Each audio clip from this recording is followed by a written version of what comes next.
ये है crypto currency bill के बारे में, जो पिछले सेशन में पार्लियामेंट में आना था लेकिन आया नहीं है। क्या इस पर काम चल रहा है अभी, और क्या हम उम्मीद कर सकते हैं, क्योंकि बहुत सारे इन्वेस्टर्स हैं अभी देश में भी जो इंतज़ार कर रहे हैं क्रिप्टो करेंसी बिल का। क्या इसे इलीगल कह दिया जाएगा जो बिटकॉइंस और बाकी के प्राइवेट क्रिप्टो करेंसीज हैं? देखिए, पहली बात मैं कहूँ कि पिछला पार्लियामेंट सेशन थोड़ा कर्टेल कर दिया गया, क्योंकि अधिकतर पॉलिटिकल पार्टीज़ का था कि 5 राज्यों में चुनाव है, इसको छोटा किया जाए।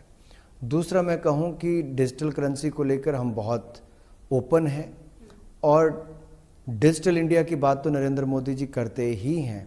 हमने हर क्षेत्र में टेक्नोलॉजी को लाने का काम किया है। भारत की अपनी डिजिटल करेंसी हो, उसकी और आरबीआई भी काम कर रहा है, और भारत सरकार ने भी इंटर मिनिस्ट्रियल कमेटी भी एक बनाई थी जिसमें सेक्रेटरीज का समूह बना, उन्होंने अपनी रिपोर्ट भी उस पर दी है। मैं यहाँ तक 2 बातें आपके सामने स्पष्ट करना चाहता हूँ। एक तो टेक्नोलॉजी की बात आती है, ब्लॉकचेन है या कोई और टेक्नोलॉजी है, आपको किस टेक्नोलॉजी पे जाना है वो हमें तय करना है।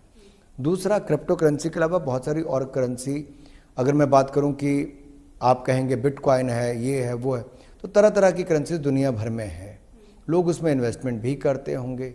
एक बार जब आरबीआई ने उस पर प्रतिबंध लगाया तो सुप्रीम कोर्ट का उसके बाद निर्णय भी आया। लेकिन इस बिल में उन सब विषयों को ध्यान में रखकर निर्णय किया जाएगा। भारत सरकार इसको बिल्कुल खुले मन के साथ विचार करके आएगी।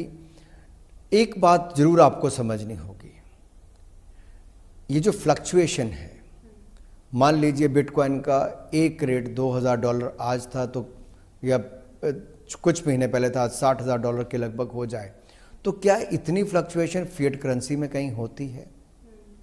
तो क्या इससे जो इन्वेस्टर है उस पर कोई प्रभाव पड़ सकता है?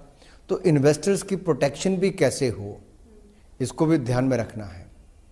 और बहुत सारे सवाल ऐसे हैं, जब इस पे चर्चा पार्लियामेंट में होगी तब उस पे करेंगे। लेकिन एक बात मैं बड़ी स्पष्टता के साथ कहना चाहता हूं, हम टेक्नोलॉजी के पक्षधर हैं और सभी विकल्पों पर बड़े खुले मन से विचार करते हैं।